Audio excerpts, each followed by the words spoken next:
Well, hello everybody, and welcome to the Outback Quarterback Podcast for another week, our second week back here in Musclecat Studios for the new season. I am your QB3, Curtis DeBoy. With me, QB2, Christopher Hall, and QB1, Matthew Maidment, known as DOS. Now, boys, we're going to get right into it today because it's a big show. We've got our NFC preview, all divisions in the NFC, comprehensively previewed by the three experts in the room. We've also got our competition for some boxes of cards. Don't know if you can see that. The view might be too tight, but Sports Card World have helped us out with some fantastic NFL boxes that you can win.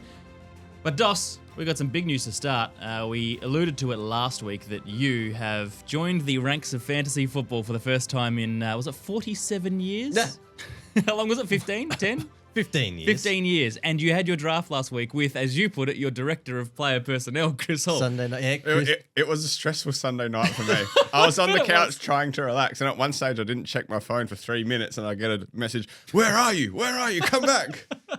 And where had you gone? Oh, I was just on the couch watching TV. I just didn't hear my phone buzz. Now, were you officially contracted to help out? Was this a last-minute recruitment? How did that process work? I offered my services. Early in the week. He told me that he had a draft, and I said, "I'll be there straight away. I'm ready. I'll be on my phone." That's friendship. That's friendship. Yep. You're always there in times of need. He had pick 5, and in our Outback Quarterback Div 1 draft, I have pick 4. So our teams could be quite similar, and I really like your team. I must say, it came through late Sunday night, and I was effusive in my praise for your team, DOS. You were, yeah. And I stick by it. I think it's a great team. From memory, I mean, you ended up with Mahomes at QB. Your running backs were, did you have JT? Yeah, so Jonathan Taylor, James Cook, and Kyron Williams. That's a nice trio. Great little And trio. Jefferson, I got at pick 5 because the guy at pick 4 took CMC unexpectedly. Which Were you surprised by that? Yes and no. Aren't we over the CMC hype now? I'd consider CMC at 4. Would you? Like how he's, I need to check how old he is, but if he's injury free, which is an if, he's still maybe the best fantasy player in the league.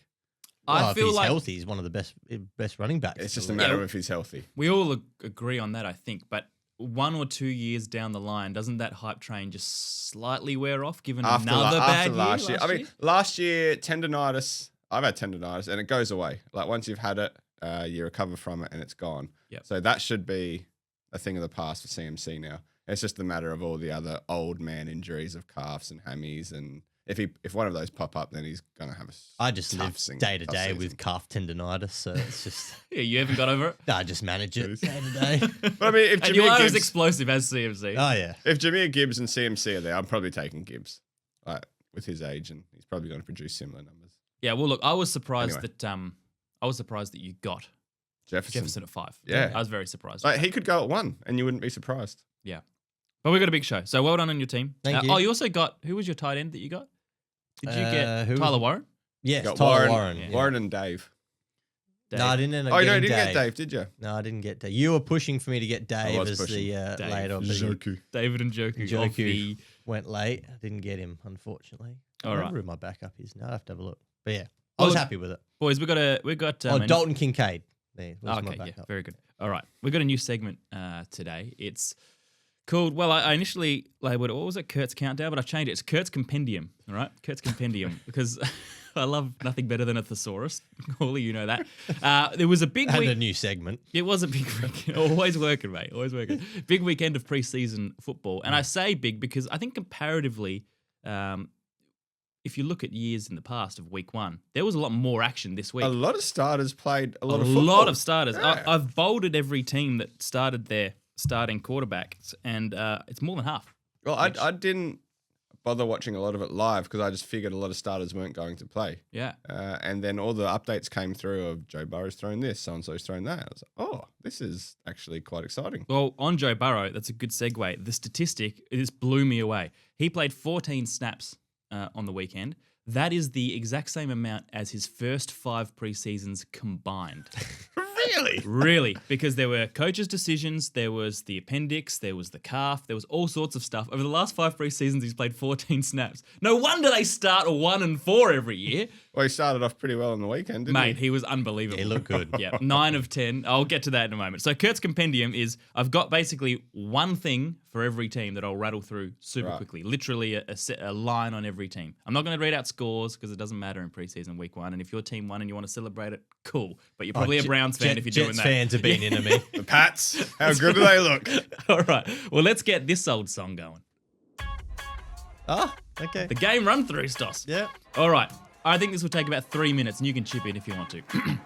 The Chiefs, Mahomes, 1 pass, 1 touchdown, boys. What a start to the year. Bailey Zappi still crappy with 2 picks. The Cardinals, Kyler Murray, 7 of 8, but Doss, that one that he missed was a shocking interception. Yeah. Marvin Harrison looks noticeably bigger, and Jacoby Brissett was surprisingly sharp as a backup. The 49ers and the Broncos. The 49ers, a trio of QBs threw picks, including Mac Jones, and it was one of the worst defensive breakdowns I've ever seen for the second Broncos touchdown. Did you see that? It was bad. I've never seen a player the in more Broncos space. interception. No, the second Broncos TD. There was not a 49ers defender near him. Apologies, yes. For the Broncos, the stud Stidham was near perfect. He was good. 14 of 15. Denver just fielding trade requests to get Jared Stidham as their backup. Well, Peyton was saying he was their starter this time last year. He had 2 touchdowns as well, and wide receiver Sherfield looked sharp. The Jets and the Packers. Justin Fields suits the Jets uniform more than any QB has in years. That's not from a performance perspective, just an aesthetic look. He looks great. The Packers were poor, but Willis was woeful. Doss, what's happened to Malik in the last 6 months? Malik is... He never was any good, Curtis. Hey, he played just a role role last after year. the wins last For some year. reason, you just loved him. He played a great role last year. He did. He got some Won MVP 2 votes. games. He did. The Titans and the Bucks. The Titans, Ward played and he looked competent. Paulie, he looked competent. Everyone else struggled, unfortunately, but Ward looked okay. The Bucks. Remember Nick Jackson's name, an undrafted free agent, had a pick and a sack. That's a good way to start. The Steelers and the Jags. I think this song will repeat. Let's give it half a second. Yeah, there we go. The Steelers and the Jags. For the Steelers, it was Skylar Thompson. He had a touchdown trio, and that was tantalizing to watch. Us. I know you got excited by Skylar Thompson for the Steelers. Big Darnell got a touchdown reception. Big Darnell, that's a nice little moment. He's still as big as ever, isn't he? Yeah. Every time I see him on screen, Darnell Washington looks taller. I don't know how that Mountain happens. of a man. For the Jags, Cam Little's big leg, 70-yard field goal. Not official. Should that be official? Why is that not official? Yeah, it should be official. Because we've still got It's an official game, right? It's a... Justin Tucker's 66-yard field goal still officially. Well, in that holds the case, it record. shouldn't be official yet. We should quickly sell that. Oh, yeah. Just Still for- $500 still for at the sale? Outback QB shop. We were selling it last year, weren't we? Yeah, surprisingly no takers. I can't what imagine a- why. So that was enormous from Little. But you know what? Having watched so much Australian footy, even seeing a 70-yard field goal doesn't seem like that big a kick in the context of, seeing guys talk What for is it? 65 meters. 60 meters? Yeah, it's like, we've seen it before. 62 meters. Just a different shaped ball, I guess. Still, well done, Cam Little. The Cowboys and the Rams. For the Rams, Stetson Bennett is back and he's beautiful, Doss. He played the whole game. Stafford's still out with a back injury. And Dallas, they gave away almost nothing.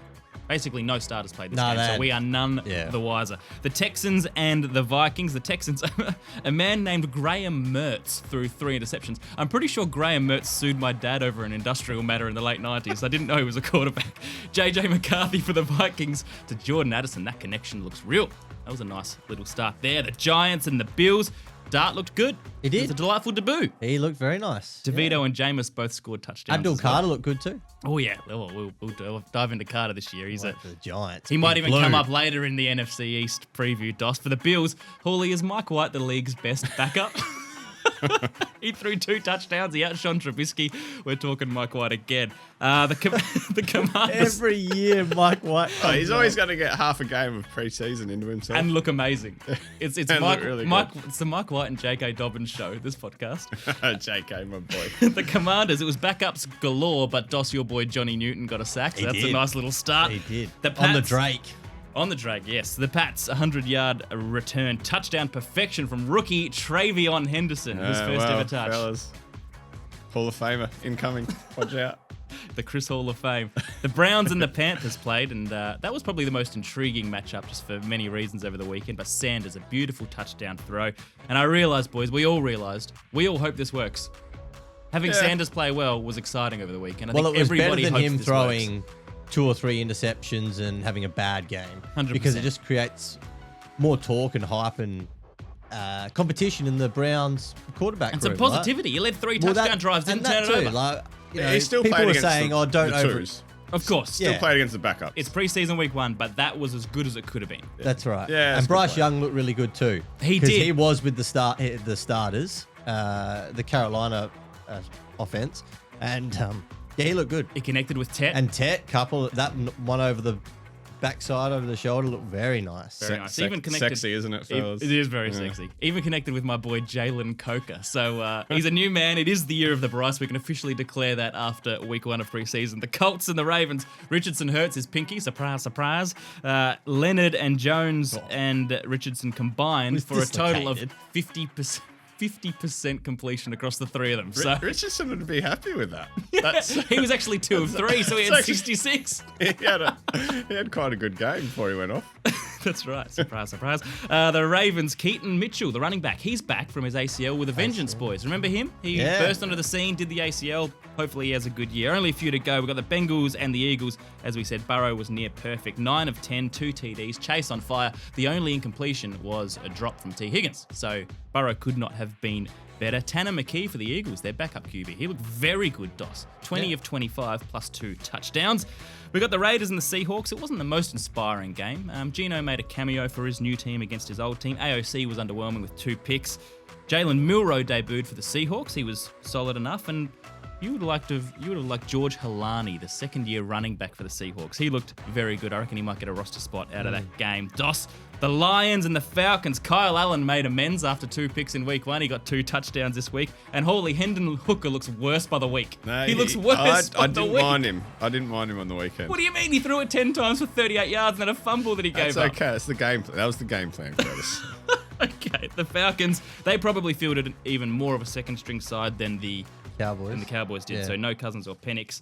The last 2, Miami and Chicago. The Dolphins, their interesting running room, Hawley. 3 touchdowns between second-year Jalen Wright, new addition Alexander Madison, and rookie Ollie Gordon. But then Quinn Ewers, the QB, went 5 of 18, so that wasn't as... I'm not sure who the backup is there. Madison's had Is it Madison? season-ending neck surgery as of this morning. Oh, did he? Yeah. Breaking there you go. news. See, from the weekend. Yes. I believe so, yeah. Wow. Okay. Well, the backup's Jalen Wright. That's Jalen Wright. And then Ollie Gordon, I guess. The Bears, we didn't see Caleb, but we saw veteran Case Keenum throw 2 TDs, which would have excited Dawson. Finally, the Saints and the Chargers. For the Saints, all of their QBs who are in contention got a run. Shuck played, Rattler played, Hayner played. Shuck played the most, 15 of 22 for 165, 1 and 1. And Trey Lance, well, he was back to being bad in the air, but he was good on the ground. And rookie Eric Rodgers, the cornerback, had 2 picks, including a pick 6, but then injured his leg later on. And the Chargers fans on Reddit all just said, we can't have nice things. So they were disappointed by that after a good showing from Rodgers. That is Curt's Compendium. That's preseason week 1. Good on you, Kurt. There's a bit Well in done. there. We've got NFC done, mate. North preview coming right up.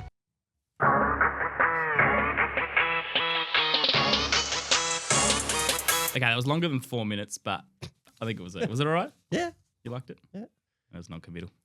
We love a preseason review. Yeah, it's just, we don't need to review the games. It's just all these nuggets out there, all these interesting nuggets.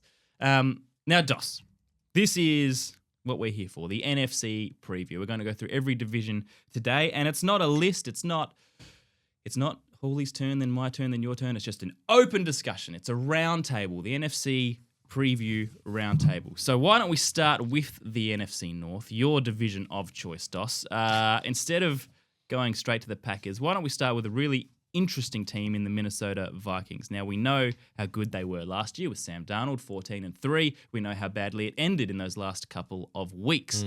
Sam Darnold moved on, and it all depends, boys, and I'll throw it open with this, on JJ to JJ, really. I mean, that's the big connection. Can JJ McCarthy, the young man who didn't play in his rookie year, can he show us what people think he can? And can he connect with the superstar wide receiver, Justin Jefferson, to get this offense going? Let's throw it open. I think he can. They wouldn't have moved on from Sam Darnold if they didn't think that JJ McCarthy could lead the offense. I've summed it up in one line. The Green Bay Packers. Yeah, done. So they'll be making the playoffs. I mean, they've got I the just pieces. don't think Sam Darnold played well enough last year to find himself another contract with the Vikings. No one else would have got rid of Sam Darnold with how he played last year, correct? Yep. Are you so? Did you say he did play well enough? Or He didn't? played well enough. Yeah. Yeah, no one else would have got rid of him with how they played. Sure. You You don't get rid of your 14-3 quarterback. normally. exactly. Their record was good enough for Sam Darnold to sign another couple of years. So for them to get rid of Sam Darnold and roll with JJ McCarthy means that they see something real special in JJ McCarthy. And that system has proven Kirk Cousins, he went to Atlanta and he really struggled. Sam Darnold has struggled everywhere but Minnesota. So there's something going on right at Minnesota for quarterbacks. Yeah, I think it's Kevin O'Connell. Kevin O'Connell knows how to coach a quarterback, and he obviously sees something in JJ McCarthy. So I think we're going to see a very good year from JJ McCarthy. And he has some awesome receivers. Like, Yeah. he's got Addison.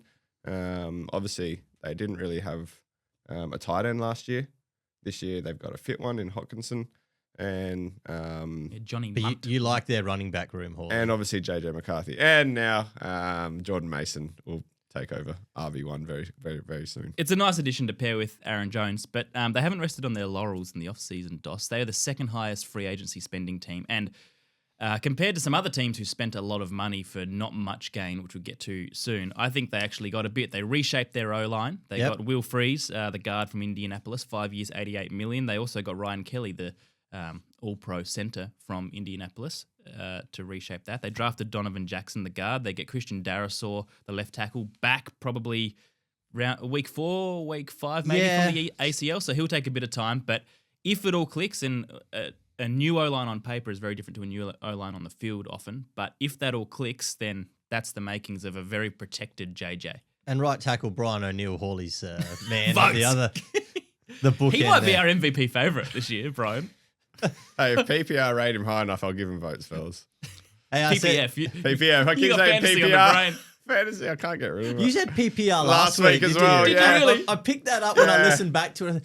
I think Hawley meant PPF. No, he when you was- say No, something, PFF. PFF. You even got us making mistakes. PFF. Oh. Pro Football Focus, is that what Yeah, it is? that's Too many acronyms. Too many. Go on, Dos. Too many acronyms. You'll be all over PPR this year, Dos. That's you now. You're That's your fantasy. that's your mind virus for In 2 years' 2025. time, Dos will have 7 fantasy teams. Yeah. He'll quit the podcast. The other two, you allude to the free agency spend, Curt. So Jonathan Allen and Javon Hargrave on the defensive interior. That they, two, older players that are coming in on the defensive interior, but there's some upside there. Harrison Phillips is back. Wasn't as good as probably what he was last season, but we love Jonathan Grenard as the pass rush. We love the Gink. Andrew Van Ginkel, part of our hipster team. The gink. 11 and a half sacks last I season. might have to censor that. That sounds rude. But the upside here, so Pat Jones left in free agency. Yep. So he's moved on, but that should allow for Dallas Turner, who they took in the first round in last year's draft, to play a lot more because he only had 300 snaps last year. And you've still got Blake Cashman and Ivan Pace in the middle, and Byron Murphy at corner and the secondary safety room. They lost Cam Bynum to the Colts in free agency. Yep. So Josh Metellus will have to step up there.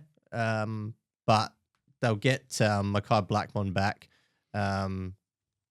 It's a because good team. he had a ACL in preseason about this time last year, I think it was. So I like this team. Brian Flores, defensive coordinator, one of the best in the NFL.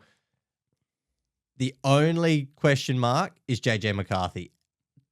Both sides of the ball, the roster is pretty complete for mine. And that's not to be disrespectful to JJ. He's just No, it's unproven, just so we'll wait and see. Yeah. And I've a few Vikings fans have been into me for being too down on them, and I understand that. But that's the big unknown, so we'll wait and see. But What happens if JJ fails?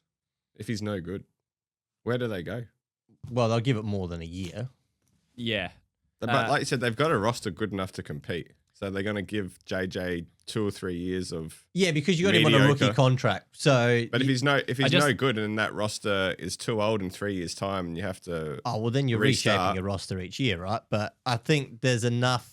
You're wasting a good roster on a quarterback that just might not work. Well, that is the risk. Yes. that's always the risk. That's- That's the risk that's with a any rookie risk. team, I guess. But they've- Interestingly, that the backup is Sam Howe this year. So if JJ has a minor injury, we'll see old Slinger Sammy at it again, Slinger Sam. which will be good to watch. Jeff Okuda, their cornerback, has also joined them over the offseason Yes. as well, which is a handy depth player. Yeah.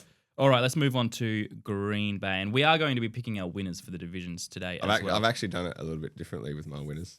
Have you? I've got $100 and I've spent my $100 on 4 different teams, or on the 4 teams. I love based on how confident you are of their winning. Correct. I, I like that. All right, at the end of this division, let's find out how much you spent on an NFC North winner. You have got fantasy football auctions on the brain too, haven't you? Green Bay, look, 11-6 last year. Somehow the 9-8 the year before, though, Dos, felt better. It felt better that year before because there was all that optimism about Jordan Love's first year. There were a few more challenges last year, even though it was still a good. Well, the playoff win down in Big D helped. I think that's probably why. Yeah. And then the competitive loss to the 49ers on the road. Yeah. So there was. Which they were right in that game. There was some progression last year, but maybe not as much as everyone had thought. Is that a fair statement for the Packers in Jordan Love's second full year? Yeah, that's fair. Jordan Love was banged up most of the year, injured week 1 down in Brazil against the down Eagles. In Brazil. Well, it that was. Just sounds so weird. It was. I know, but it's normally like down in Indianapolis, down in Brazil. Oh, that field was terrible. 23 drop passes, Dos, last year. Yeah, well, I alluded to 5th that most in the NFL. in one of our mini pods in the off season, and that was one of the concerns that I saw in the preseason. Yeah, week 1 that a couple of the starters, drop passes. So that is the concern, Hawley, for the Packers that I'd like to see them address. I believe in the O-line. Jordan Morgan will come back from injury because he only played 6 games last season. Elton Jenkins is going to move to center. They get Aaron Banks in from the 49ers. My man Zach Tom, right tackle. We spoke about his contract last week. I think he's probably the 3rd best right tackle in the NFL. And Rasheed Walker on the left-hand side. They will eventually get Christian Watson back from the ACL, probably mid to, or probably the last third of the season. But I really think Tucker Kraft is prime for a big season this year. It's funny how he overtook Musgrave as the tight end. Musgrave was clearly the number 1 when they both got drafted in the same year. Musgrave has those recurring injury issues, ankle and all sorts of other stuff, and he looked so good when he started. And now Kraft has taken his opportunities. And I think he could be maybe not quite the McBride caliber, but he's a guy who has the tools to be almost a McBride number 2. You know? Has he gone under the radar a little bit? He has. He's not really one that you think of, top 5, top 10 tight ends in the league. Oh, Tucker Kraft's there. Yeah. I just wouldn't think of putting him in there at the moment. He's not there at the moment, but I think, Dos, you're right. He could break out. By the end of this season, he could well be a top 5 tight end. I had a dream last night, Dos, in preparation for... Did you? That's how you prepare. Rely on your dreams. I had a vision. Wakes up in the morning and types it down. My Green Bay prep is talk about dream. Tell us. But my dream was first throw of the season. Golden takes it 71 yards for a TD. 70. I love that your dream was that specific. 71 yards. Hey, I like that. I'll take it. It was, I woke up. You know when you think something's real and you're like, oh, Golden, he's the guy. Yeah. But we're still a few weeks away. So I had a dream like that. Watch out for it, Dos. I had a dream like that when I was a kid that I thought was real. I'd been bought a Game Boy and I got out of my bed. I woke up, I got out and actually opened the cupboard before I realized my dream was not that's real. flattening. Yeah. So I don't care as much about Matthew Golden, but a Game Boy as a kid would have been mate, it's epic. I'm still getting over that. But that would be a good start. So they did draft Matthew Golden. We know that. Interesting to see how they reshape that room if there's going to be a clear number 1 because it's just been a strange random shuffle between 4 or 5 guys over the last few years. Matt LaFleur's not... He gets frustrated when he gets asked that. Yeah. About is there a clear number 1? He doesn't like... I mean, it doesn't have to be, I guess, but... No. I think sometimes it's been a positive that they've had a few guys level pegging, but sometimes it's been... Well, you're going to have like a number 1 X, number 1 Y. You're going to have different positions for number 1 guys, which is probably where they sit. Yeah. Rather than having no matter where Jefferson is on the field, you just throw him the ball. They're going to have, if Golden's there, he plays that position. If he's out, you throw it to him. If Watson's back and he's out, you throw it to him. Yeah. And Watson's that unique wide receiver for them, which I don't think they really have anyone else of that caliber to play that role. So he's an important part if he can get healthy. You're liking Jordan Reed, Dos? Jaden Reed. Yeah, he'll be all right this year. Yeah, you're liking him. He started off hot last year in Brazil, funnily enough, and then it sort of... It would be hot. Everyone was hot in Brazil. Yeah, and then everyone is hot in Brazil. The back end of the season, back into the season, it went away, unfortunately. So hopefully he'll find that form back. Josh Jacobs will be leaned on heavily again this season on the run game as he was last year. The defense, just quickly. Yeah. Look, I'm really bullish on Edgar and Cooper. This guy is a stud, linebacker. He is going to be really, really good this year. Jair Alexander left. You spoke about that last week, going to the Baltimore Ravens, and they get Nate Hobbs in. That's a downgrade. To replace. Well, I mean, it's only depends. Jair Alexander's just never available. That's his problem. He's always injured. I'm not a lot confident in Keyshawn Nixon, but what I am confident in is Javon Bullard and Evan Williams and Xavier McKinney, rotating through the safety positions in the backfield. I am confident in that. And Carrington Valentine should get a good crack at a starting spot this year as well. So the defense doesn't worry me. Yeah, one corner spot, but we had those issues. The Packers had those issues last year. The pass rush again will be a concern of mine. That's probably the big. The secondary I'm okay with. It's that pressure up front. Can Kenny Clark step up? Rashawn Gary, Devontae Wyatt, Lucas Van Ness. We're waiting for a breakout. So that's where the Packers' biggest area for improvement is the pass rush for mine. All right, let's move on to the Detroit Lions, my favorite team to watch, boys. I hope they maintain the rage. This offense is, it's almost perfect as far as excitement and production goes. We saw that. They were the most productive team last year. They added a couple of little pieces to tinker. Third-round wide receiver Isaac Tesla, as you said, Elon's illegitimate son. I like that. Tate Ratledge, the right guard, who may start this year. Well, he may play center as well. Yeah, there's a bit of a shuffle going on there.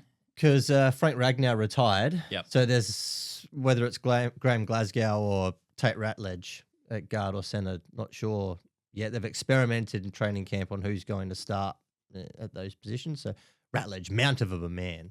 He's a mountain. 6'6" or something. That's right. The only other significant addition was DJ Reed, the cornerback, ex of the Jets, 3 years, $48 million. He's a good player, but outside I like that signing, replacing Carlton Davis. I think they get a slight upgrade. They get younger at that Yeah, position. Davis he wasn't at his best by the end of it at Detroit. So, yeah, that is an upgrade. But outside of that, the big question is around their defensive coordinator, offensive coordinator, obviously, have both changed with the Aaron Glenn and Ben Johnson getting head coaching jobs elsewhere. So that's one question mark. The other is, how many years can this team maintain the intensity of what they've been trying to do? They play the most fatiguing, most emotionally intense brand of football. They live and die by their successes mentally, I think. Dan Campbell wears his heart on his sleeve. Is that doable year after year after year without a Super Bowl? They haven't made a Super Bowl yet. They possibly should have by now, given how good they are. So let's throw that open. Can they keep this up? That's what I had here. Can the Lions continue to maintain the success through the roster changes and the coaching changes as well? Their roster is significantly better this year because of all the injuries they had last year. So they're going to get guys like Aidan Hutchinson back. He's basically he's a new recruit. They didn't have him last year. Now they've got a guy who might be one of the best defensive players in the league. Yep. So while we say they haven't added too many to the roster, they're getting a lot of guys back who are effectively brand new recruits. It's a great call because that was that not only Hutch, but they had multiple significant injuries down the stretch. Their D-line was decimated. Yeah. Ali McNeil with the ACL, and he's probably going to miss most of the season. Or DJ Reader actually played most of the games, but yeah, they were banged up in multiple positions where they were basically getting guys off the street to come in and play, like Marcus Davenport. We played 2 games for them last year, and he's basically starting at the moment. Yep. So what about their schedule, Dos? Second most difficult in the NFL at the moment. Yep, it's a tough one. Mahomes, Jackson, Burrow, Hurts, Daniels, Stafford, all on the road. Yeah, because they got the AFC West and the NFC East and the North, so there's very competitive between those three. Jordan Love twice, Caleb Williams twice, JJ McCarthy twice. Well, some of them are probably more winnable than others, but but you look at the Lions went 3-13-1, then they were 9-8, then 12-5 NFC Championship game. Yep. And then 15-2 last year, and then lost in the divisional at home to Washington, and where the injuries just were too much on defense for them to cover. So the focus for me for the Detroit Lions for this group needs to be we just need to be healthy in the postseason. Correct. Yep. Like, great call. I think it's probably an 11-win team, you know, and that'll get them into the playoffs. Yep. And then what does Jared Goff look like with John Morton as the play caller?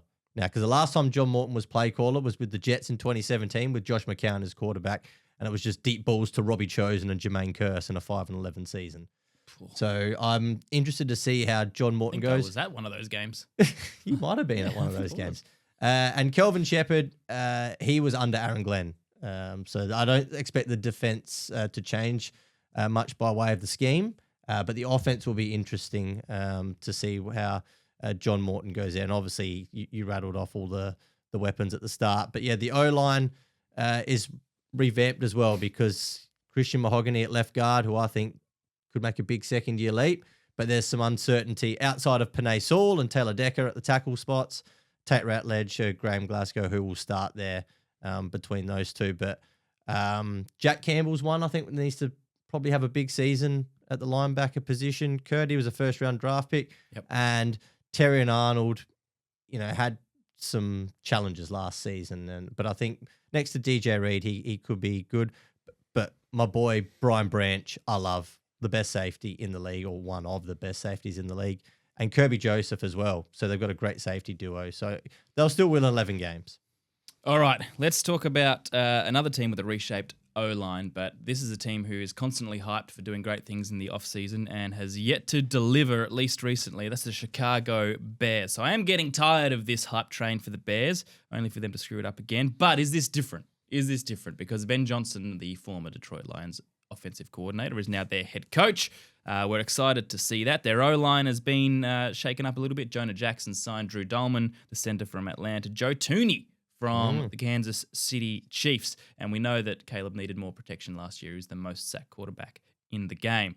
So they've got enough weapons now, I think. They've got Rome Dunze, they've got DJ Moore and Cole Kmet already, but Luther Burden was added, Colston Loveland, and of course, Chris Olamide in the slot. That is the one that we're most excited to see play this year. For sure. Mm-hmm. But Bears. Can we buy into some hype with the Bears, or is this a slow burn? I'm buying in. Oh, yeah. I've bought in this year. Ben Johnson with that talent that you just mentioned is all about Detroit Lions talent. Mm-hmm. Like their receivers, their quarterback, the talent's there. On paper, it's there. Ben just has to go in there and extract it and say, hey, this is how you do it, fellas. This is what we've done for the last couple of years, and watch them do it.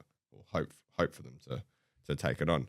If that is the case, then I'm all about the Bears.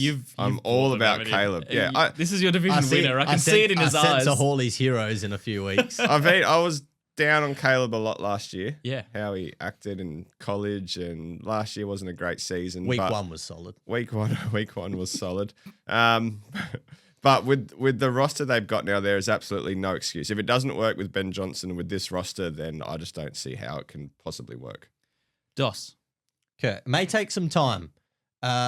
Just because Ben Johnson, you go from being just a play caller under a really good head coach in Dan Campbell. He hasn't been a head coach so yet. Now exactly. you have to take on the head coaching responsibilities as well. So that's one thing.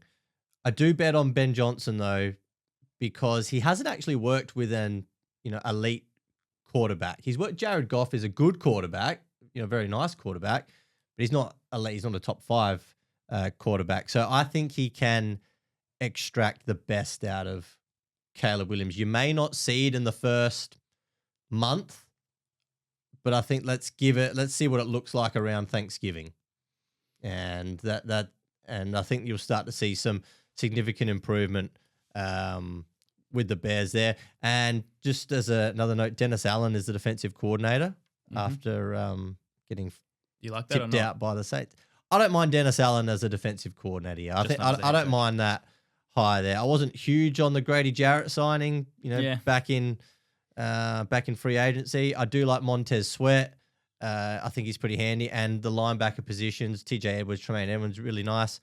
But Jalen Johnson, he took a step back last season. I'd like to see him get back to his 2023 form because I think when he's going, he's one of the best corners in the NFL. He's top 5 for mine. All right. Who's our division winner for the NFC North? Dos? Green Bay. Oh, Green Bay. All right. I've gone the Detroit Lions. And Hawley, you have gone the... I've spent, of my $100 Yep. for the NFC North, I've spent 35 on the Lions, Okay. 25 on the Vikings, 25 on the Bears, 25 on the Packers. It's Okay. a very, very That's even- 110%. That's $100. That's 110. It is 110. 35 plus 25. I and just 25. changed it. No, Someone's got to be 15. no. It was, And you can't make them all 25 because that's not picking a winner. well, I've gone Lions 35. No, it was Vikings 25 and Bears and Packers $20. Bears and Packers $20. Yeah, sorry. So Jeez, that's really, embarrassing. The first one I screwed up. so really, already. this is a way of sort of hedging your bets a bit because you're saying, If they're only $10 behind. If I was betting $100, Yeah. I would put 35 on Lions, 25 on the Vikes, 20 on the Bears, 20 on the Packers. Okay, so you see it as quite an even division then. Yep. All right. I see it as the second best division in football. So Well, you got We will be talking about the best division in football. you got later 3 on. teams from this division making the playoffs Has to be. as last year. Yeah. All right, we've got to move on, boys. We have the worst division in football to talk about in just a second.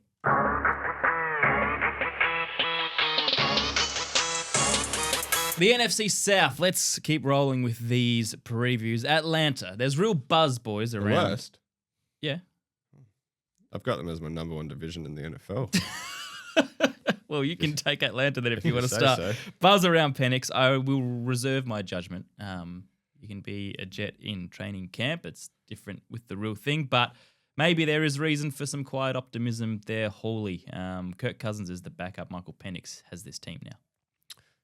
On paper, the Atlanta Falcons still look good. Michael Penix, if he can throw a decent spiral, London and Pitts. I'll throw Pitts in there one last time. But Drake London, Robinson, Well, still their starting tight ends. Tyler They have to do that. Algier, Kyle Pitts, they still have the names on paper, early draft picks. Like all these guys are, effectively top 10 guys except for Algier, and he had a 1,000-yard rookie season. So they've got some crazy talent on offense. It's just a matter of now if they can actually make it work with Michael Penix. And the worry is he's still a rookie. Well, essentially a rookie quarterback. Yeah. He hasn't played a full season yet. This will be his first one, hopefully. And that's kind of where it sits for Atlanta. It sits on. I don't think they're going to be a team that pushes for playoffs yet. In a couple of years, I think they You don't will. think so? I think they've got a real chance at winning the division. No, Carolina obviously win it. I think Tampa are probably a little way ahead of Atlanta still. It depends, similar to JJ and the Vikings. It depends on what we see from Michael Penix. I'm just more confident in JJ with what we've seen from Kirk Cousins and Sam Darnold in that system than what we've seen from the exact same quarterback last year, Kirk Cousins. I just thought of a great headline. If Michael Penix has a bad game, like he gets sacked 10 times, or if he makes a mistake at the end of a game when they could have won, the headline could be Michael Penix. Do you like that? Yeah, I don't mind it. Yeah, thanks. I thought you would. It's pretty good. They've made no real material changes on offense other than the quarterback shuffle DOS. But on defense, they've made some changes. They quietly added Leonard Floyd, Divine Diablo, but their defensive draft was what I really liked. James Pierce in the first round, the defensive end. Jalen Walker. I'm big on him. Can also play on the edge. The linebacker was also added in the first round, plus Xavier Watts, the safety, in the third. I really like James Pierce. I've said that over and over, so I can't wait to see what he does. But is that the biggest change with this team, the defense? And is that what needed to change? Well, it needs to because they've finished 30th in pressure rate and 31st in sacks last season. So no surprise. We spoke about it leading into the draft that it has to be edge for the Atlanta Falcons. Jalen Walker, I'm really big on. He's going to get plenty of opportunities. He's been playing as a pure edge rusher during training camp. The knock on him is his size, but I think they'll manage that. I think he'll be fine. James Pierce Jr., who they traded up for, next year's first round pick goes to the Rams. So they've invested heavily in James Pierce Jr. So you want him to hit. And you mentioned Leonard Floyd, who's really just like a 10 sack, mercenary for hire now, fourth team in 4 years. He's what Von Miller was a couple of years ago. Yeah, but he's actually producing though. Yeah, right. Leonard Floyd, he's getting some good numbers. So. The safety positions, Jesse Bates, no question, all pro. He's a star. Jeff Ulbrich, the brick, comes in as a defensive coordinator. I hope he's changed his passwords on his iPad this year. Yeah, giving out tips. His son's getting access to it and texting. God, that was bad, wasn't it? AJ Terrell at corner. He's been solid the last couple of seasons as well. But yeah, the defense for mine is the one for the Atlanta Falcons, that they just got to get more pressure on opposition quarterbacks so they don't concede as many yards and as many points as what they have done over the last, best part of 5 seasons, to be fair. All right, now let's move on to clearly Hawley's favourite, the Carolina Panthers. Now, they spent a lot as well in free agency, the 6th most of all teams, but I don't think they got that much return out of it, Dos. Defensive interior man Sean Wharton, safety Trayvon Merring, both on $50 million plus. Bit of Bobby deals. Brown in there. Yeah, I don't think those guys are worth that. They got Pat Jones, who you mentioned before, 2 years, $20 million. That was a nice addition for that price, I think. But it all comes down, Hawley, to the Young and Tet McMillan connection. Early signs are, very early signs are pretty good, but could Bryce's career turnaround be one of the biggest of all time if he nails it this year? It could go close. Like we said, the end of last year there were positive signs. He wasn't the best quarterback in the league, but he improved on what he had delivered earlier in the year. Yep. Again, the little bit of the preseason game was positive. They went and drafted him, supposed to be the best weapon in the draft for the previous draft. If Tet comes out and he plays like a Malik Neighbors last year, and Bryce will be a better quarterback than Daniel Jones, we hope, then the connection could really save Bryce's career. Tet could become one of the better wide receivers in the league, and they form a duo that is something that Carolina have to look forward to for the next, 8 to 10 years. So it just depends on if Bryce can take the next step like we're hoping he can. And signs point to a yes at the moment. I mean, I'm also cautious of relying too heavily just on the Tet thing. Like, there needs to be some talent and some system behind that outside of just Tet, right? The positive for me is that he started to improve last year without a guy like Tet. Now you add in a guy like Tet, and he's still got the other little weapons that he had last year. It should help that improvement. Interesting offense. It seems more settled than last season, but the question mark will be, can it score enough points to support the defense? Because the defense, to me, and you alluded to it, Curt, they spent big in free agency, but there's still, there's going to take a couple of off seasons to fix that defense. There's still quite a few holes. Tet McMillan absolutely will be the focal point of the passing game. You nailed it, Hawley. And Bryce's second half of last season, he did enough to prove himself that he was the guy for this season after being benched. And we get to end of next season, and it's contract time for Bryce Young. And the Carolina Panthers will have to make a decision based on, and we get best part of half a year now, or the next 6 months, to watch Bryce Young. I think he's an ascending player, and he's on the right trajectory. Just hasn't fully arrived yet, but he's going this way, which is the positive for the Carolina Panthers. Xavier Legette, I'd like to see be a bit more consistent this season. Jalen Coker, who you're big on, Curt. He's handy. I over-exaggerate my love for him. JT Sanders is one to watch. Getting a lot of reps, looking leaner and faster by all reports out of camp, and that just creates a bit more flexibility in the offense because Tommy Tremble was dealing with a back injury. So if he can get back and they can play... You're saying Jatavian. Do they call him JT now? JT Sanders, Jatavian Sanders, sorry. Hey, remember last year he was the one against the Chiefs, landed on his hip, got upended, and we thought that that was quite scary at the time. What I did like out of Carolina Panthers training camp was JC Horn has been matched up on Tet McMillan, and they've basically told Horn there'd be no penalty flags thrown. Bash him. Yeah. Oh, really? Yeah. So you make sure he knows what the NFL feels like. Yeah, nice. You earn it. Like so there's no. That's good. I thought you were going to say the other way. Don't touch him, but that's better. No flags. No flags thrown. So obviously not dirty hits or anything like that, but holding calls and making it very difficult for Tet McMillan. So they will get Derek Brown back. Pro bowler up front, because they got smashed on the run game last year. Carolina, their run defense, they gave up 3,000 yards. I think they're one of only 4 teams that's ever done that. So that takes a while to fix. All right, speaking of a bit to fix, the New Orleans Saints. A bizarre situation with Derek Carr's retirement. I mentioned it before. Rattler, Hayner, and Shuck, the first-round pick. He's potentially their starter. So who leads them, and where does this team go, Dos? It will be Tyler Shuck to start with. But, the question, the skill position players just have to be healthy this season. It's Chris Olave. What are we going to get? Only 8 games last season. Rashid Shaheed coming off the ACL. and they got Brandon Cooks in there now. He's and back.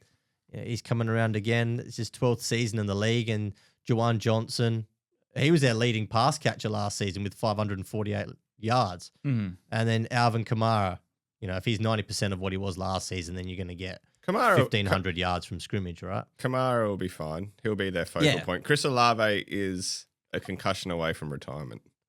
He's Well, that's a massive call, but he's had like 2 or 3 now where he's missed significant time. It's not good. Chris Olave, and if that's the case, then he's their best player, I think. He's by far their best player, and if that happens again this year, he doesn't miss a week with concussion. If he gets one this year, he's missing 5 or 6, and then it has to become a decision of what I do with my career. Life is more important than football, and to some people, not everyone. And but last year, I mean, Spencer Rattler was 0-6 last year. Jake Hayner was 0-1. They didn't win a game without Carr last year. Tyler Shuck, he's a second-round rookie QB coming into a team possibly without Chris Olave. Your best player is an Alvin Kamara, who, I don't know, how old is he now? He's 30, well over 30, isn't he? I just came up with another headline. No, I don't know about well over 30. If they lose their first 5 games with Tyler Shuck under center, the headline will be Shuck and Hell. Got that? I don't mind it, yeah. Keep going. No, that's all I had, mate. All right. So Tyler Shuck, he's got no he help. just turned 30 Just a couple turned weeks 30. ago. He's well Alvin over Kamara. 30, mate. 18 days over 30. It's well over 30. But for a running back, that's starting to for your number one playmaker to be 30. Well, it's asking a lot of a 30-year-old running back to. But I back him. I love Kamara. I think he's an absolute star. Yeah, but I'm not inspired by this roster at all. I'm trying to find a positive, which I'll get to in a second. But I didn't love their draft either, Dos. Kelvin Banks, yes, I get that, taking the left tackle in the first round. But the rest was pretty uninspiring. They also spent the 7th most in free agency. And the net result out of that was Justin Reed, the safety from Kansas City, who was a good player, but there wasn't a whole lot outside of that. But what's a positive? I guess we can hopefully look forward to some progression from their 2024 draft class. That's Talisi Fuaga, another year under his belt, right tackle, and Kool-Aid McKinstry, your boy, the cornerback. There are a couple of guys that if they develop how they're hoping, they could make a big difference this year. Yep. And it's always fun watching a rookie quarterback. You never know what you're going to get. Like, where the prediction is that he'll probably struggle with that roster, but who knows? We thought Jaden Daniels was going to flop last year. Yeah, that's right. And look what happened there. So exactly. All right, let's get to the last. We're professionals. The last team in the NFC South. That's Tampa Bay. I love this offense, particularly with the addition of Micah Ibuka as the next generation. But we'll throw it open. The first point I want to make is an interesting, weird decision to re-sign Chris Godwin, 3 years, $66 million when he's on the PUP list already. Why did they extend when they did? And is Godwin still going to be a big part of this offense, Dos, or did that strike you as odd? What's the contract, Dos? What's the guaranteed? And I don't have the numbers in front of me, but he did take less money to stay with Tampa. He was getting a lot more from the New England Patriots in the offseason. Coming off the ankle surgery, I think he will return and he'll be fine. Okay.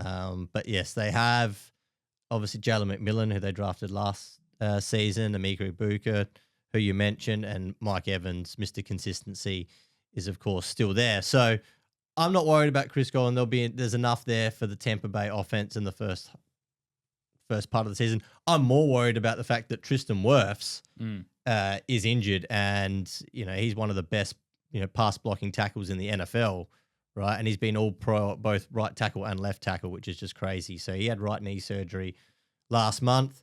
They're hoping he doesn't miss more than 4 games. But yeah, he's a big one that's going to be not available for the start of the season. And they got a tough start to start the season as well. The Buccaneers, Baker Mayfield, so it gets the continuity of working with Josh Grizzard, who is now the offensive coordinator. He was the pass game coordinator last season. Obviously, Liam Cohen's now in Jacksonville as the head coach there. But I think there is more that can be unlocked with this offense this season, and I think we're going to see it. This is, a healthy pass catching room for the whole season. A full year, another full year of Bucky Irving, and behind a very good offensive line. I like, and it's alluded to Tristan Wirfs coming back is so important.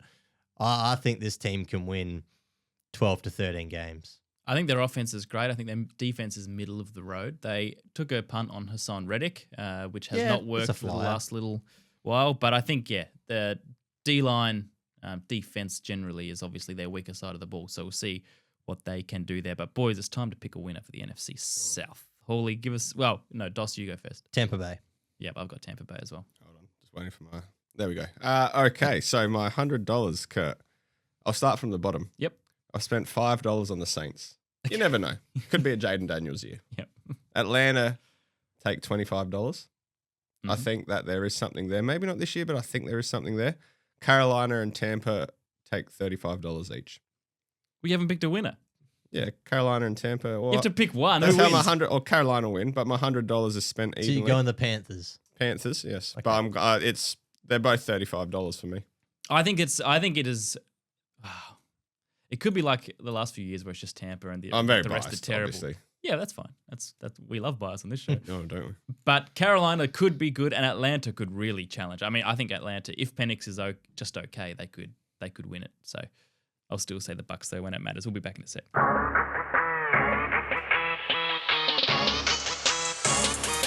All right, we've got the sports card world competition. Hang on. Keep them entertained, Dos. Yeah, we'll get the boxes, Kurt. Where's the prep? There we go. You Nice can win. stack. You can, yes, got a great stack in the corner there that all will be given away at some point. 2024 NFL Phoenix Panini blaster boxes, Dos, worth $50 each. We're giving away 2, and it's simple. All you need to do is make sure you're subscribed to the Outback QB on Instagram, and make sure you're subscribed to Sports Card World on Instagram. And to enter, you tag your mates. Tag your mates. Every mate that you tag, it has to be a real person. Every mate that you tag is an entry. So Yes, no go celebrities. crazy. No celebrities. Are we doing the extra share it for 10 extra entries, Dos? Or is that too much admin? We can do that. All right. So every mate that you tag, that's an entry. Unlimited entries. If you share it as well and tag us in it, then that's an extra 10. So the more you do on our page, the more chances you have of winning $100 worth of NFL cards. There are potentially autographed cards in there as well. So make sure you do that. And I will say, only Australian entrants this time, because last time I had to send it to Germany and Did you? I did. The winner came from Germany. No, I didn't know that. And that cost me about $68 in postage. And I didn't really have 68 That was bucks total. budgeted That for was total revenue last year, wasn't it? It About was. $68, It was, or yeah. like 70 something. Yeah, Musclecat Media made a loss of $68 exactly last year. But make sure you enter. That will be up on our Instagram. Tag your mates. Follow us. Follow Sports Card World. Thank you, Sports Card World.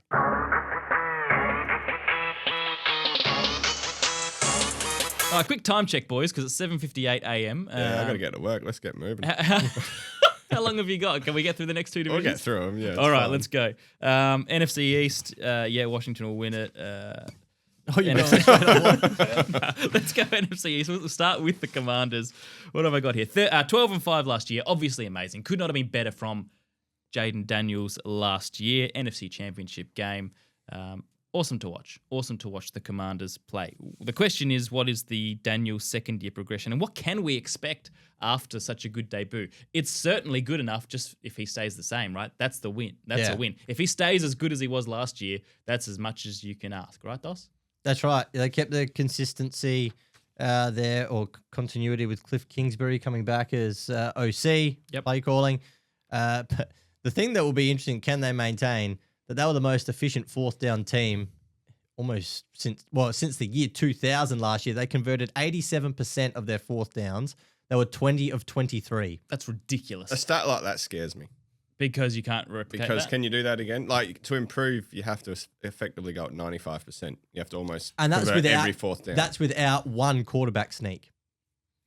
Well, they're tush pushers, right? Oh, no. No, Didn't do one. They're all didn't do one. They're legit all just plays. legit. Yeah. Okay, that is impressive. Okay. So, Commanders 1-16. and they were the top 5 offense by nearly every metric last season. So they get Deebo Samuel in. The other big piece on offense is Laramie Tunsil that we've spoken about a lot. Yep. There is competition for spots on the O-line. Sam Cosme's out with the ACL, but they get Josh Conley, their first-round draft pick, to come in.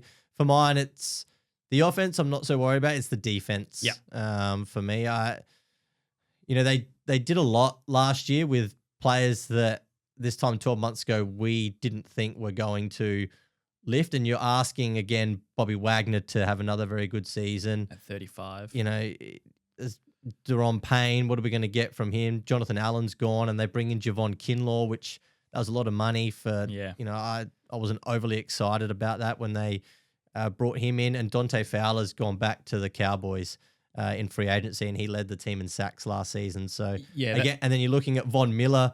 You're relying on him to come in to give you something, and Jeremy Chin's out from safety. The D-line, Armstrong, Payne, Kinlaw, Wise doesn't, and it's not bad, but it doesn't inspire me. No.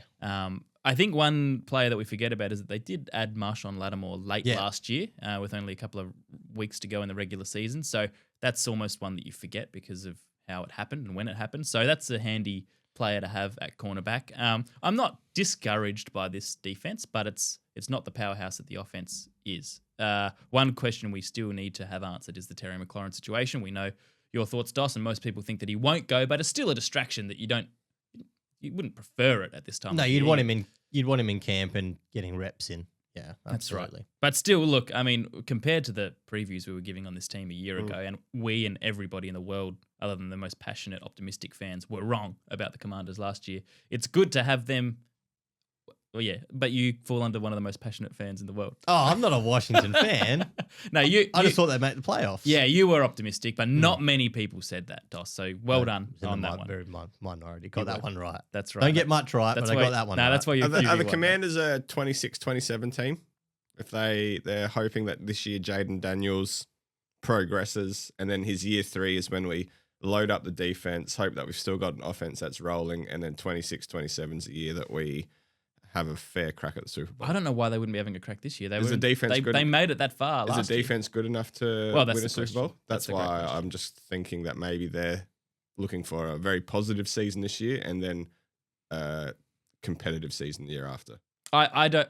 Yeah. Super Bowl wise, I don't think internally you can look at year 1 of Jaden Daniels and think you're not a chance every year. If your coach had it on the board and said, "Are they riding Super Bowl this year?" Like realistically, are they riding Super Bowl this year? Or are they riding? I think they are. Championship game, Super Bowl for the few years after that. Well, I don't think they're ever planning to not win the Super Bowl, are they? But the coaches and staff have to sit there and be realistic about the season.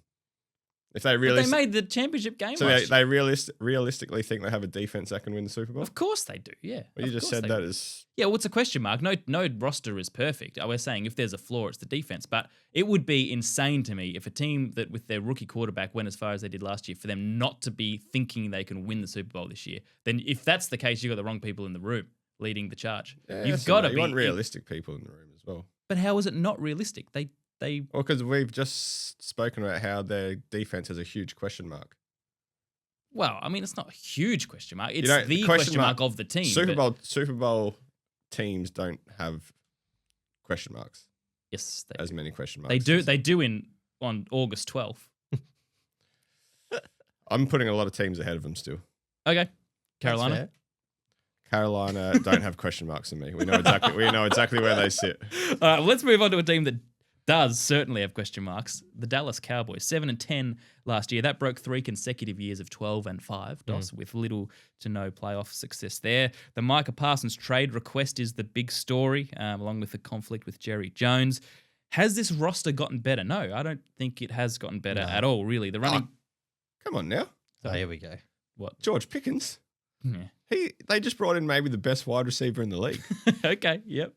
Far out, the disrespect. All right, we can get to the pick and stuff, I guess, but they've got a handy wide receiver too now. That's cool. The running back room, Javonte Williams, Miles Sanders, rookie Jaden Blue. We don't know how that functions. You said Dante Fowler comes across from the Commanders on the edge. Kyer Elam, the backup cornerback. They're in roster purgatory, Doss. I think they're just floating in the ether with nothing to particularly write home about as far as additions outside of Pickens, and there's just more fundamental problems at this franchise that I are they stupid enough to think that their roster is good enough and all they needed to add was George Pickens? Jerry is. Is that where he sits? He thinks, we got George now. Now we've got he one of the best hasn't even re-signed in one of the best defensive players in the NFL. Which is confusing, isn't it? So Jerry is on the other side of what you think the Washington Commanders staff should be. He's too optimistic. He's too optimistic, I think. But it's just getting weirder there, Doss. And I know it's an easy thing to pick on. And Jerry's a great character, and we love having him in the league because of the entertainment he provides. But it's been a weird offseason. It has been, and yeah, this roster doesn't excite me at all. For them to have success this season, it's really Dak getting back to his all-pro form, and it's a lot of CeeDee Lamb and George Pickens in the pass game. That's really what it is, because this offensive line, they've invested a lot on it. They've got all the Tylers, Tyler Guyton, Tyler Booker, Tyler Smith, but first-round draft picks all over the place, but a lot of it is still based on projection. There's no sort of facts yet that have backed up that this line can play at an elite level. Tyler Smith is very good and he's a rock, but there's still, for mine, too many. And then the defense, the secondary worries me. Like, we're looking at Trayvon Diggs, who, had knee surgery and back in January.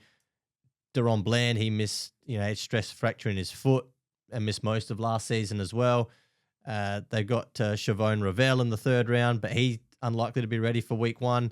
And then you mentioned Khair Lamb, who was let go by the Bills. So the secondary for mine in this team, and they struggled last year to stop the pass. They were allowed 7.9 yards per attempt, which was 31st in the league, and a 5.5% touchdown rate. That was 28. So, and I don't think it's got better. Yep. I agree with that. We'll keep moving. We've talked a lot about the Cowboys in this offseason, and we'll talk about them more. The New York Giants. It's been a lean period for the Giants, but I'm starting to see the vision, boys. I've said this, I love the defensive moves of cornerback Paulson Adebo, Javon Holland, the safety. It adds to that powerful defense already of Brian Burns, Bobby Okereke, Kayvon Thibodeau, Dexter Lawrence, and Abdul Carter, who was drafted with the 4th overall pick? Pick 3. 3rd overall pick. The secondary was young last year, Newbin, Banks, Phillips, but if they develop, they'll be very nice. And this could be, I think my gutsy call was they could become a top 5 defense this year if it all clicks. So if that happens, that's one question mark. But then you've got Jackson Dart, who's seemed positive so far. We'll see how he goes in his rookie campaign. I think the one thing that slightly worries me is the lack of depth behind Malik Neighbors. Hawley. But what's your view, especially on this Giants offense with Dart this year? Yeah, when I think of the Giants offense, I think of the human marble. Scatterbo. If he comes on, he looks like a leader in that team. He's old enough to be a leader out of college. He is used to success. He works hard, so I think he's a really good addition. Whether or not he becomes a top-tier running back, I think he's just good for the system. It's Russell Wilson or Jackson Dart. Russ obviously starts. Yep. And I can't see this team having a huge amount of success offensively. So I think Jackson does come in after somewhere around the 2-month mark, Doss. I think we start to see a little bit of Jackson Dart. And the worry is that there is nothing behind Malik. I think of the offense as Russell, maybe. Then there's Malik. And then after that, who is there? You got one Darius Slayton and Wan'Dale Robinson. Yeah, Wan'Dale Robinson, Darius Slayton, Jalen Hyatt. My point is proven. Yep. And then, I mean, Scatterbo, I'm not as convinced as you are. I mean, I think he can be a handy contributor. I don't think he's an out-and-out. No, that's why I just said it. He might not be a top-tier RB, but I think he will be good for the locker room in the sense that he will be a leader. He will work his ass off. He'll bring guys with him when he's practicing. He'll always give 100%, which if you see someone else doing that, then you just naturally start to do it as well because that's what's right. Sure. Might be a good addition. As far as the overall impact it makes on the offense, I don't know. That remains to be seen. Tyrone Tracy's still the number 1 running back there, Doss. But is there any... What are the positives? Let's talk positives for the Giants because we've spoken a lot of negatives about them over the last few years, and rightly so. But they still got a Super Bowl winning stuff. They still got a Super Bowl winning quarterback. Yeah, like that has to be. We all write off Russ completely. I mean, let's give. He's had a couple of lean years, but he's still a Super Bowl winning quarterback, and they've got a quarterback in Jackson Dart who we saw some nice signs on the weekend. So one positive is at least Jackson can learn a little bit off of Russell. Well, there's some hope in that room now. Yeah. Yep. Doss. For me, and you hit it at the start, it's the defense, Curt. It's Abdul Carter, Brian Burns, Thibodeau, Dexter Lawrence on the interior, which just gives you that versatility, Hawley, to be able to interchange and swap rotations, especially on third down packages, to get that pressure on opposition quarterbacks. And they bolstered their secondary, which you mentioned, which had to be done because they let Xavier McKinney go to the Packers in free agency last year, and then they just really struggled to get any sort of traction on defense. So the defense is probably going to have to win this team quite a few games. in order for Brian Daboll and GM Joe Shane to keep their jobs at the end of next season. To keep their jobs. Yeah. I think this might be the last crack at it. I think so. If they can win seven games, I think They can't have another disaster. No, they can't have another 3 or 4 win season. Yeah. All right, well, let's talk about the Eagles, the Super Bowl champs. Holy, this is a roster that I don't think has any question marks over it at all. They made some smart moves by keeping most of the band together from the championship-winning team, extended Saquon, extended Lane Johnson, re-signed Zach Bourne, and so they should have. He was amazing last year. The player who made way really was Josh Sweat for salary cap reasons, DOS, but even the little things, well, not a little thing, but something that was a question mark last year worked perfectly well. That cornerback refresh when they had Slay and Bradbury, and then they drafted the youngsters in Mitchell and DeJean, and that worked out as well as it possibly could. So much so that they've now released Slay and Bradbury because that cornerback room is perfectly ready to go. They got some young stars there. So it's an even roster. They're clearly my divisional pick, and they should be because they're the Super Bowl winners. But are there any faults here, anything to be concerned about, or are they running it back? You say that with the corner room, but I still think it's a little lean. You think they're relying too heavily on the Darius Slay, Isaiah Rodgers, and Avonte Maddox are all now out. Yep. They've all gone to other teams. So now you're looking at Killy Ringo, Adore Jackson, who they got in free agency behind those guys that you mentioned, and CJ Gardner-Johnson, who went to Houston and is unfortunately injured. So Reed Blankenship's really the only constant at safety for them. And then you've got Sidney Brown in there and a couple of other younger guys. So that's probably the only question mark for me is the depth of the corner room. I'm not worried about Landon Dickinson potentially has a knee injury at the moment that we found out about this morning. So that's really maybe a question mark to start the season. But outside of that, Kevin Patullo comes in as defensive coordinator, replacing Kellen Moore. But I'd like to see a bit more on the passing game. It was ranked 29th last season. The run game was number 2 behind Saquon. So you'd like to see maybe a bit more consistency in the passing game. But outside of that, it's the best O-line in football and the best, most complete roster. If they can improve their passing game, then no one's going to get close to them this year. Because their running game, like you said, the O-line is still what it is. Hurts, they're still going to have his little tush-push. Saquon is still going to be an elite running back. The running game maybe won't hit the heights that it did last year, but it'll be very close. So if they can improve the passing game, then the Eagles team is easily the team to beat for me this year. They only had one blemish. They lost to Tampa last year. That was the only game that they really played poorly in. Apart from that, they were close to losing the Carolina game. If you go back and watch that game. Oh no, I watched it. Don't worry. I was driving in the hills and I had it on the because Bryce was coming hard. But they still won that. So the only real blemish was that Tampa game. But other than that, they were good last year. Just on Saquon quickly, none of the last 8 running backs to have a 2,000-yard season have done it again the following season. Most have fell to about 50 to 60% of their production from the previous season. Yep, that's a great start, isn't it? All right. Oh, who's our winners before I move on? DOS? Eagles. Yeah, Eagles. Giants for $5. You never know. Cowboys, I'm giving them $20. There's talent on the roster. That's overs. We're giving them there's talent on the roster. Yeah, that's true. Commanders get $30. I can't back them too hard. 106 points allowed in 3 playoff games last year. That's not a Super Bowl winning kind of team. They need to improve that this year. And the Eagles get $45. Nice. And that does add up to 100. That does add up to 100. We'll be back.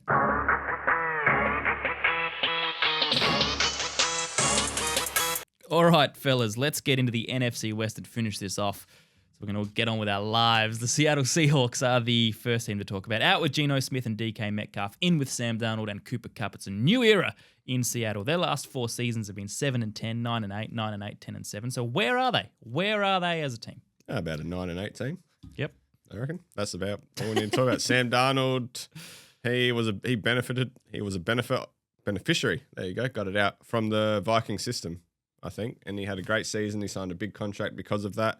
And that's kind of where he sits. Doesn't have Jefferson. He has JSN, who I think is going to be a very good wide receiver. But I think JSN is more in that Jordan Addison mold. So I think if Addison was on his own, then he can be a top 10 receiver. But I think JSN's a better receiver than Addison, isn't he? Well, he's more accomplished. He is because he's not sitting behind Justin Jefferson. I think if you had Jordan Addison at the Seahawks and JSN in Minnesota, then we'd be talking about Jordan Addison. How we're talking about JSN. That's my theory. Okay. But I mean, what they added Cooper Kupp. You're so down on Cooper Kupp. I don't. He's had one good understand season in his career. I love him, and I love him. I bought his jersey. I've got it signed at home. Helmet. Got a helmet signed by him, but he had one good season, Curt. He's only ever had one good season, and the season just happened to be one of the best. He's had ever. one of the best seasons ever, and he's had some other good 2 or 3 seasons. pretty good seasons. Let me have a look. I know we've been through this before. Anyway. I know your point. So a lot of what ifs with this team. Yeah. For me. So if everything comes together on offense, they could be a top, 12, 15 offense in the league. But if it goes bad, it could get bad. Like, we're talking bottom 5 offense in the league. You think that bad? Yeah, I think it could be. Because you're changing your QB1, you're changing your wide receiver 1. You replaced, you're releasing Tyler Lockett. That's been replaced with Cooper Kupp. DK Metcalf's out, and essentially your deep threat now is Valdez-Scantling. I agree. I'm 100% agree with you, Doss. I think this could be a bad season for the Seahawks. Like, I'm not as bullish on the Seahawks offense. The O-line last year was bottom 5. Christian Haynes should win the right guard job. Charles Cross, who you like, Curt, is a good player, and they get Gray Zabel in to replace Lake and Tomlinson. The running back room, if Kenny Walker can stay healthy, he's got as much talent as any other running back in the league. He's just got to stay healthy. But yeah, JSN needs to take another leap, and you're hoping for a good season out of Elijah Arroyo, the rookie tight end. JSN doesn't need a leap. He needs like a 1,600-yard, that's a big leap. TD kind of season. Because Kupp's last 3 seasons, he's had one season over 750 yards. He's not having more than 5 or 6 TDs a year. So he's if he plays, fair enough. He's played 9, 12, and 12 games the last 3 years. So you probably expect something similar again. About 700 yards, which is probably what Tyler Lockett would have given you. So JSN needs to have 15, 16. He has to have a huge season, which Seahawks haven't had a 10-sack edge rusher since 2018. So they brought in DeMarcus Lawrence this season. Yeah. Ken Boy Mafe, Derek Hall had 8 sacks last season. I believe in the defense under Mike McDaniel because Leonard Williams, I think, should have been All-Pro last year. You got Devin Witherspoon, Rick Woolens in a contract year. So they got a lot of pieces on defense. It's just what can the offense deliver with new OC Clint Kubiak? Well, I don't think DeMarcus Lawrence is your 10-sack guy either. He's now 33. They paid him $32 million over 3 years, and he's only had 16 sacks in the last 4 years combined. Yeah. So the other question is, can the O-line protect Darnold? That's a big one. All right, Arizona. They had Super Bowl hero defensive end Josh Sweat from the Eagles, who got 4 years and $76 million. He made his money from that game, but I like the signing. I like the move in an area of serious weakness. They also continued to try and bolster that D-line. They got Dalvin Tomlinson on the interior. They brought back Calais Campbell, who was originally drafted to them about 40 years ago. He's 38 years old. Yep. It's a middle-of-the-road team for me, though. I think it's just everything's just middle of the road. I'm Arizona. big on the Cardinals this year. Why? Please explain I'm yourself. big on Kyler. We did a little bit in Curt and I did a little bit in off season about Kyler and some fantasy quarterbacks that might have a big year. And looking at some stats, he's a full year removed now from his ACL. Last year they didn't let him run like he usually would. Whether or not he can now, if he does run like he will or like he could before the ACL, then we're looking at an extra, 4 or 5 runs per game and an extra couple of yards per run. You add that in with James Conner is very good running back still. Mm-hmm. You've got maybe the best duo to throw to in the league, Trey McBride and Marvin Harrison. If Kyler can take a little step forward, then this Cardinals offense I think it can be a very, very dangerous offense. Doss, your thoughts? I think the offense is one pass catcher short, Hawley. I think there's Marvin Harrison. Dortch. Well, Michael Wilson. I hope we get some quotes from Greg Dortch again this year. He fumbled on his first touch on the weekend. Yeah, did you see that? Yeah. But Marvin Harrison Jr. he's a difference maker. He's got to be, I think what was my gutsy call? I said maybe 1,300 yards. You said he's got to have one more yard than he did last year. Yeah, I think he's probably got to be. That's what it was. He's probably got to have. He's going to improve on last year's statistics. 1,600 yards. But this is a team that struggles in the red zone for conversion, and we saw that. That's why Trey McBride hardly had any touchdown catches last year. That has to improve for the Arizona Cardinals. And that can improve if Kyler uses his legs more this year. If he can scramble more, because I think they held him back a little. It's his first year from an ACL. It's natural that they would hold him back. Agree with you. Now, okay, he's confident again. If you don't see Trey, if you don't see Marvin, then take a run, take a punt, see what you can do. Yep, agreed. More schemes with Kyler Murray running the ball. LA Rams, last two teams. We've got the Rams. Stafford's back is an issue at the moment. Had an epidural in it. Yeah. Wow. Not normally Intense. a bloke's procedure, is it? It's intense. This must be painful. But look, if they can get that right, and that's a big if, I think they should be favourites in this division. That's my thought. Devontae, what an exciting addition. Devontae Adams to play with Puka Nacua. Adams and Nacua side by side is a pretty scary matchup. Yep. And one that maybe people are sleeping on a little bit is Tyler Higbee is now a year removed from his ACL. He returned last year, the end of last year, and started to do some okay things. And he's a very solid tight end, who they missed last year when he was out. So where do you sit on the Rams, Dos? The O-line's improving. Steve Avila had a good start to his career. I know I like him. Yeah. They signed Alaric Jackson. So there's positive signs that It's a solid O-line. Yeah. Not an elite O-line, but it's got the potential to be a top 10 O-line. And I think if it can be a top 10 O-line, it will certainly help the run game with Kyron Williams because, he's a workhorse, gets a lot of carries, but it's not an explosive run game. And Blake Corum's a similar type of player. So that's one area, but it's hard to bet against Sean McVay. Mate, he could coach the three of us to the playoffs. Yeah, he could.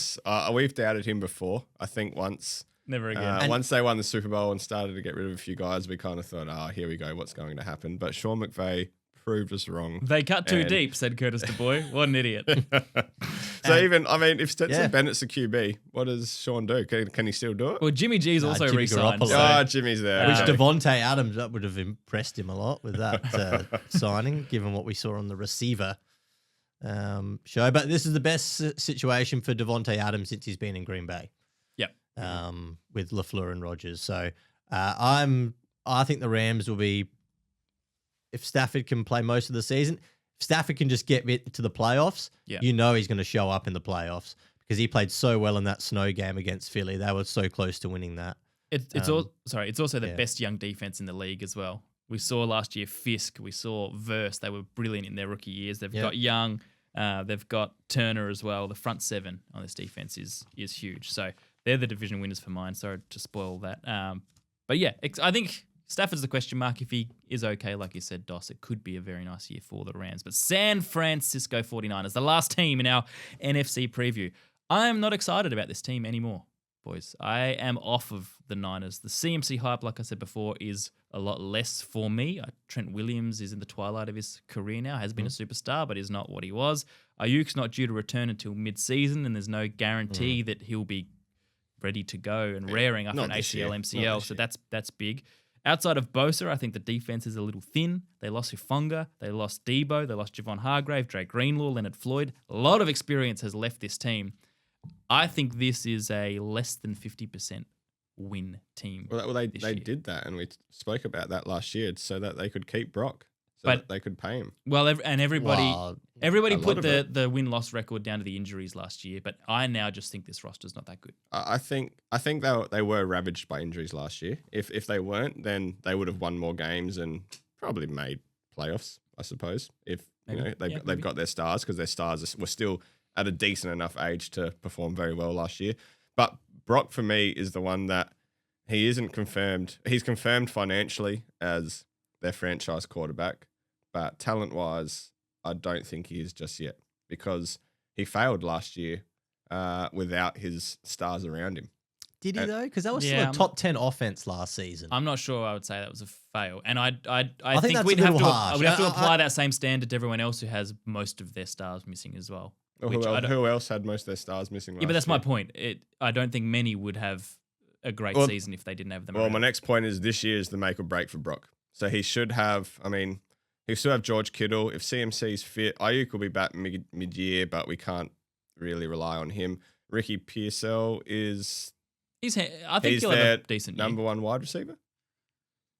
well, without Ayuk, he's probably He Yeah, probably number is, one isn't to he? start. So yeah. if Brock can lead this offense to a top 10, top 15 year with those weapons, then you probably look at it and think, all right, he is the guy. But if they struggle this year, then you start to wonder, where do we go? Robert Saleh coming in as defensive coordinator for mine is just an upgrade straight away. Yep. Over Nick Sorensen. The run defense last season was terrible. The interior was terrible, and you spoke about Javon Hargrave, Malik Collins both out. Michael Williams comes in, he'll replace Leonard Floyd, and they got Alfred Collins in the second round to play on the interior. Fred Warner's still the best linebacker in football. Yep. Which is important. And they also got Bryce Huff. Interesting to see if he can just play as that third down, similar to what he did with the Jets before he went to that stint with the Eagles last year that did not go well, and he was getting healthy DNPs at the back end of the season and the playoffs. Renato Green will need to make a leap with Diomedor Lenore because Shavarius Ward off to Indy, so they'll lead the secondary. But yeah, I don't think that a lot has to go right for the 49ers next season. A lot of young guys have to hit on all their guys that they drafted. Yep. And including third round cornerback Upton Stout. What a name that is. and their offense has to be healthy as well. The O-line concerns me because outside of Trent Williams and Don Pooney, I worry about this offensive line. So outside of the quarterback, the receivers. Quarterback's fine. I'm not worried about Brock Purdy. Well, outside of he the quarterback, the receivers, the O-line, the defense. His first 2 years combined, 25 games he threw, 45 TDs to 15 picks. Last year he went 20 to 12. But let's not panic over one I'm mediocre I'm year. not panicking. I'm just saying I think that he needs to prove this year that he is the guy. Because in my mind, they've paid him like a franchise guy, but he is not the franchise guy yet. Because if he has another 20 and 12 season, you don't want him as your lead guy for, what did he sign for, Dos? How many millions a year? Oh, I don't have it in front of me. You're paying a guy 50 million. It's Trevor Lawrence areas. You're paying a guy $50-60 million a year to throw 20 TDs to 12 picks. That's just the market. Yeah. Like that, it's not that they would necessarily value him there. It's like what's they the got other stuck option? because they had a guy who's had 2 really good years, 1 poor year, and thought, well, someone else will pay him, so we have to. Exactly. So that they got stuck in a little hole there. But hopefully for San Fran and Brock Purdy, he does play very well this year. Who wins the division, Dos? Rams. Oh, hold on. Computer's a bit slow loading. Okay, here we go. Seahawks, I'm throwing them $10. San Fran, I don't believe in him. $20. Okay. Cardinals and the Rams, I'm throwing $35 down on each of them. Yeah. I wanted to throw 40 on the Cards and 30 on the Rams. We'll but do it then. Well, go on. all right, Cards $40, All Rams right. 30. Cardinals win the division. Very good. Well, speaking of winning, Boys, can a horse join the army? no, but he can join the Navy. Yeah. All right, good one. Well done. Good one, Curt. You're a legend, mate. You ruined another joke of the week. I hope you're happy.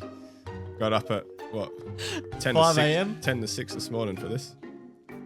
I love that you got up at 10 to 6. You were up at 5. But No, you're I up at wasn't 5. up at 5. No, 5:50 as well. 5:50. Really? Yeah, there you Wow. go. It's a long Well done, way boys. out here. Yep. It takes me 10 minutes to walk up the driveway when it's this wet as well. When it's slippery. Yeah. It is a slippery day in Adelaide. All right, that's a heck of a show. That's an hour and 23 minutes of NFC previews. Thank you for sticking with us. Thank you for watching. Tell a friend if you haven't. Subscribe on the YouTube if you haven't already. And remember, we've got that Sports Card World competition. You can win $100 worth of Panini NFL cards and maybe get an autograph in there. We've got our AFC preview show next week. Dos, thank you. Hawley, thank you. Hey, when do our contracts run out?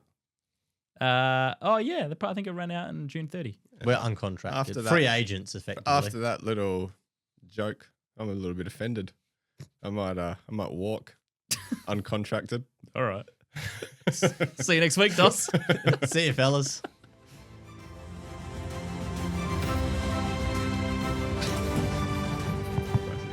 I knew you'd get that joke. So annoying. You know, the thing is, I actually haven't heard that before. I just thought horse, Navy.